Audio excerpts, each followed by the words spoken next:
Okay, so what I'm going to do is I'm going to review the Constitution unit. And we'll start off with the Supremacy Clause, the question we just had.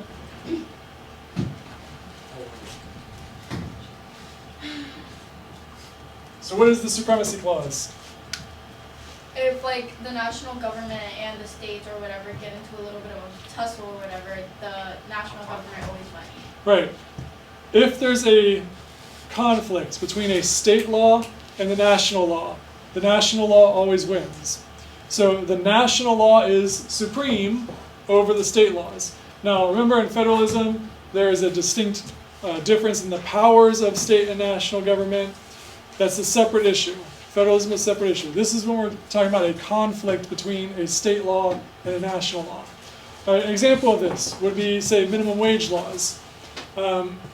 States can make higher minimum wage laws than the national law, but they cannot make a lower minimum wage law. So like Florida, the minimum wage is, $12-ish an hour, but with the national law, it's like $7 something an hour. The national law always wins. Because it's a minimum wage, states can go higher, they just can't go below that. So supremacy law, or the Supremacy Clause, says when there's a conflict between national law and state law, the national law wins. So that means the national law is supreme. And what is the supreme law of the nation? The Constitution. So all laws in the nation have to fall under the Constitution, within the Constitution, which is why we have judicial review and Supreme Court and all that sort of stuff. The Constitution is the law of the land, the supreme law. That's an important thing to remember for that test at the end of the year. The Constitution is the supreme law. But Supremacy Clause in the Constitution says that national laws trump state laws. Okay, what is another clause that you need to know for this unit? Commerce. Well, both of those. We'll look at Commerce Clause and Elastic Clause. Isn't that federalism though? Well, we talked about it in federalism, but it's part of the Constitution, so it's repeated here. So the Commerce Clause, same root as commercial, like businesses, trade. So the Commerce Clause is about trade. It says that the Congress can regulate trade that crosses state borders or national borders. According to the Constitution, as it was initially understood in the first 150 years, Congress could not regulate trade within a state. It could only regulate trade that crossed state borders or national borders or the border into a Native American reservation. That's changed a little bit. We'll get to that later on. There's a much broader interpretation. But the Commerce Clause is still there. It still says that Congress can only regulate trade crossing state borders. Okay? And that's the Commerce Clause. The Elastic Clause is also known, aka, also known as what? The Necessary and Proper Clause.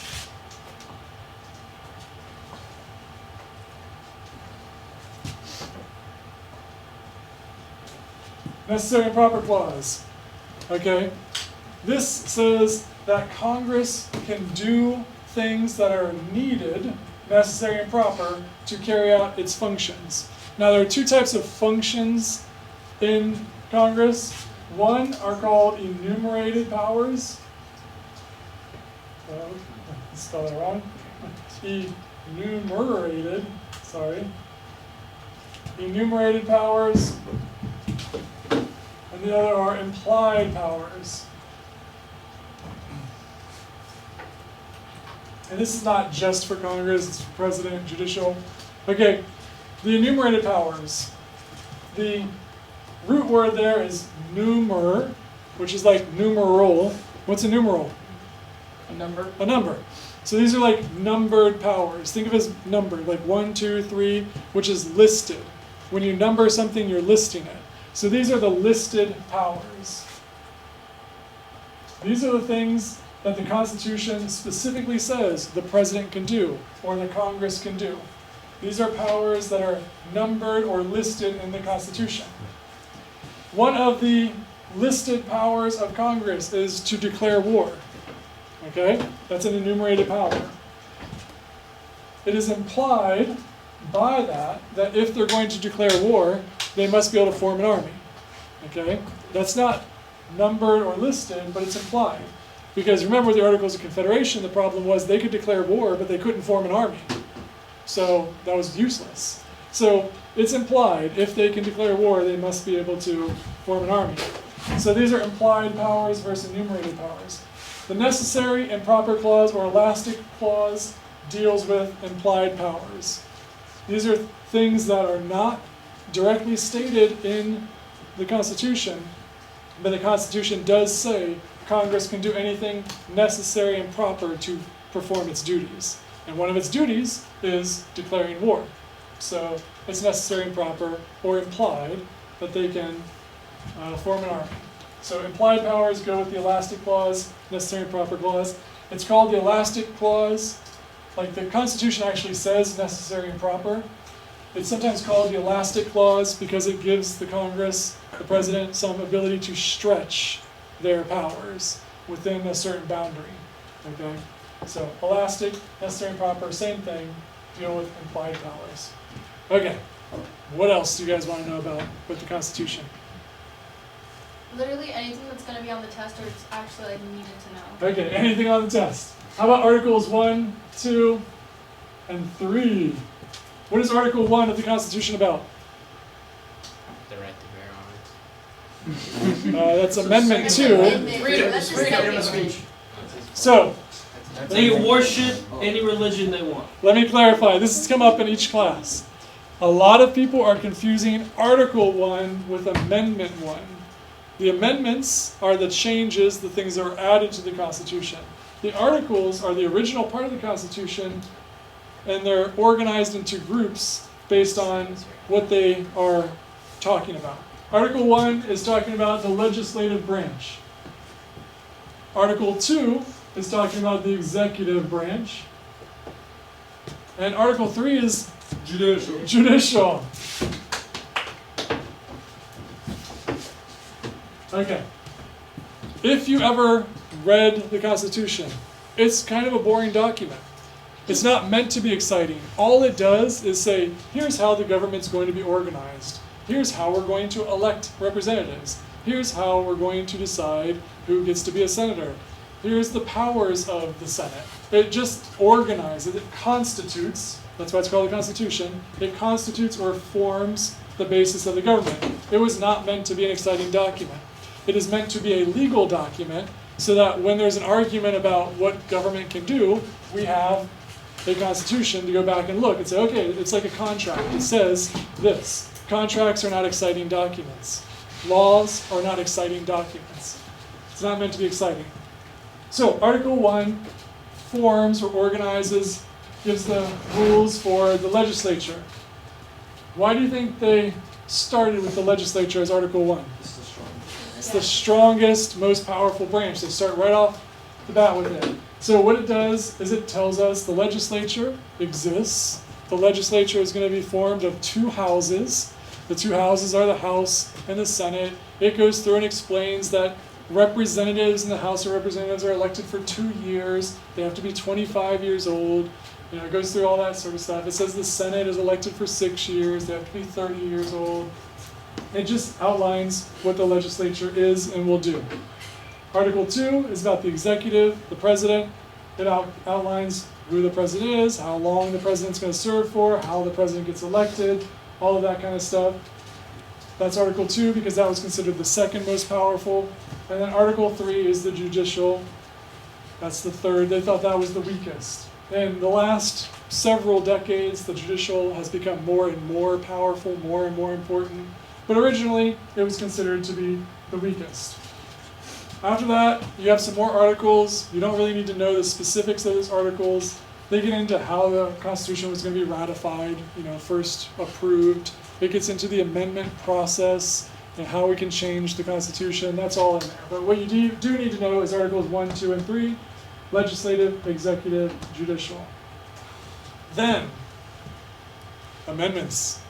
So these are articles, amendments. That's when we get into the Bill of Rights. The first, how many amendments? First 10 amendments. Okay. Now I'm going to talk about the amendments to the Constitution. The ones you need to know about at this point are the First Amendment, Second Amendment. Fourth Amendment, Fifth Amendment, and 10th Amendment. That's it. That's all you need to know at this point. And we'll get to the others later on more, but right now, for this test, first, fourth, fifth, and 10th. I only know two. The second. Okay, well, you're going to learn more. Alright. Okay, what is the First Amendment? The right to bear arms. That's the Second Amendment. Freedom of speech. What? Freedom of speech. I thought the first one was you could Religion. worship. Freedom of press. Yeah, religion. Add a symbol. Just add the second one on. So only 6, 7, 8, or 9. Okay, so you guys have said speech, religion, press, what else? Fact check. Define press. We'll get to Like that. news. Right now, I just want to list them. So another one is petition. Protest. Someone girl Greta reminds me of Riot. word. Greta Thunberg. And assembly. Okay, so now, what do each of these mean? So, speech, pretty straightforward. You have the right to free speech. You can say your opinions, you can talk, you can do things. Now, of course, the Supreme Court over time has added restrictions to that, like you can't yell fire in a theater, things like that. What about So, school? speech. School, Fire. you do have freedom of speech. One of the Supreme Court cases you're going to have to learn about is the Tinker v. Des Moines case. I know about that one. And in the Tinker v. Des Moines case, there were some students in high school during the Vietnam War, and they put black armbands on in order to protest the Vietnam War. They got suspended, and the Supreme Court ruled that they were allowed to protest the Vietnam War so they could wear their black armbands. There was another case where a student held up a sign that said "Bong hits for Jesus," and the Supreme Court ruled that the student couldn't do that because the schools had a legitimate interest in discouraging drug use among students. So, For Jesus? as students, you do have some free speech rights, but they are a little more limited than in the general public. But you do not completely lose your free speech rights as a student. Freedom of religion says that you can practice any religion you want or no religion, which is also important there. This is sometimes called the Free Exercise Clause. Are we gonna have to name it the free exercise clause like in the test? I might ask you what clause is freedom of religion. Okay, free exercise clause. Exercise doesn't mean to work out, it means to practice. So it means you have the freedom to practice your religion. This is actually really important because today, sometimes people will make the argument that freedom of religion doesn't really matter because religion can't be threatened anyway by government because religion is a belief. And how can the government cause you to believe something or not believe something? So they'll argue that there really is no way to oppress or take away your freedom of religion because you can always believe whatever you want. But the Constitution doesn't just give you the right to believe, it gives you the right to practice your belief. Okay? So that means if the government says you can't go to church, that doesn't stop you from being a Christian, but it does stop you from practicing an aspect of being a Christian. So the government can't do that. That's why free exercise is actually important. It's not just freedom of religion to believe something, it's to do what your religion tells you to do. Now again, just like speech, there are exceptions. If your religion includes like child sacrifice or something like that, you know, like some religions have human sacrifice and stuff, you can't do that, okay? So there's some restrictions. Freedom of press. Freedom of press is like speech, but it's written materials. You have the ability to write things, to write a book or something like that, okay?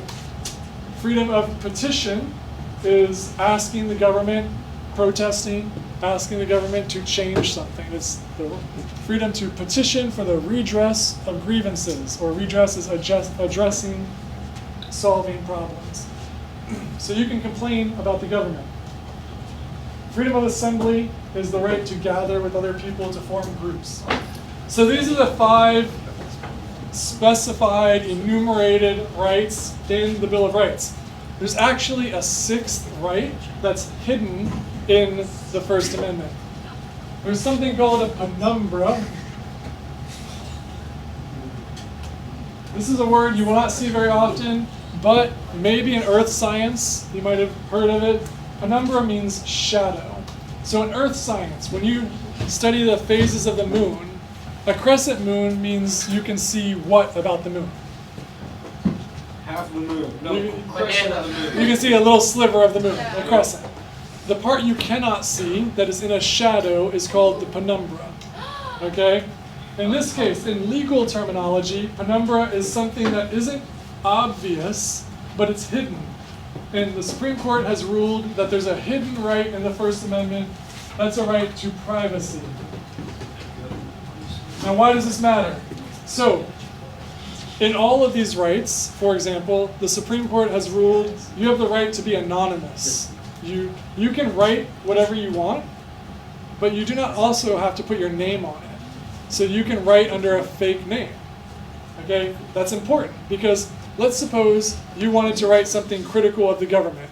And let's say you had the right to do that, but the government required everything published had to have your real name on it. Would that make some people a little less likely to criticize the government? Yeah. Yeah, okay. What if the government said, yeah, you have the right to practice your religion, but we're going to make a list of everybody's religion and put it on the internet? Would that make some people not want to identify with certain religions? Yeah, okay. So the Supreme Court has ruled in order to truly practice these things, you must have the right to do them in privacy. You can be anonymous. Okay, so next we're going to talk about the Fourth and Fifth Amendments. The Fourth Amendment is about search and seizure. The government cannot search your property without a, what do they need? Warrant. In order to get a warrant, the police would have to go to a judge and say, we believe that this person is committing this crime and we want to search their property, their house or whatever, for this evidence that we believe they have. The judge would look at what evidence they have to believe this and decide, do they deserve a warrant or not? If the judge thinks, yeah, you have a good reason to think this, they'll give the warrant, then the police will show up at your house and say, we have a warrant. So if you watch any of those law shows, people always show up with their warrant. The police come in and say, we have a warrant, okay? This has changed a little bit in the last 120-ish years because of automobiles. Oh. Technology tends to change how we understand these rights. So automobiles changed it because let's suppose during the time of Prohibition, when selling or making alcohol was illegal, if they thought you were running an illegal distillery, producing alcohol at your house, they could go and get a warrant and come back and search your house. But if they suspected you of using your car to smuggle alcohol across state lines, if they went and got a warrant, what would happen when they came back? You'd be gone. You'd be gone. So police started going to the Supreme Court and saying, we don't have time to get a warrant if somebody is using their car to commit a crime. And eventually the Supreme Court said, okay, yeah, the warrant thing isn't always necessary. So they created this doctrine called probable cause, which is if the police have good reason to believe you're committing a crime, they can search you without a warrant. Once they do, if they search you and they find something illegal, then they have to tell a judge afterwards why they had probable cause and justify using that evidence. If the judge says, no, you didn't really have a good reason, you just got lucky and the person did have drugs or alcohol or whatever, then the evidence would be thrown out and they couldn't use it in court against you. But they still have to justify it, they just get to justify it after the fact. So, if police stop you while you're driving, they can't just search your car. So just keep going. Don't keep going. They can stop you. But how many of you have ever seen, like, maybe you've seen it in person, or maybe on like a TV show like Cops or something like that, the police stop someone and they say something like, you don't mind if we search your car, right? You don't mind if we take a look around. If they ask you, can we look around, say no? Well, it means they don't have probable cause. They're asking for permission. No means no. And you can say no. Yeah. Okay? So you can say no. Now, sometimes people think, well, they're going to search my car anyway. Well, no, not unless they have probable cause. And if they had probable cause, they wouldn't have asked you. They would have just told you they're going to search your car. What could be probable cause? One is they're coming up talking to you and they look and you've got a big stash of drugs on your seat there. Okay? They have probable cause. Maybe they have a drug sniffing dog and the dog's going crazy around your car or whatever. That would be probable cause. Okay? But generally, if they ask, they don't have probable cause. So that's Fourth Amendment, search and seizure. They can't take your property, they can't search your property without a warrant, except there's been some exceptions for like automobiles and stuff like that. Okay, Fifth Amendment. Fifth Amendment. People talk about, I plead the Fifth. Oh yeah. The right to Pleading speak. guilty. Right. Like the, you don't have to speak if you don't want to speak. the Fifth Amendment says you do not have to provide evidence of your own guilt. So, if you're called to court, they accuse you of a crime.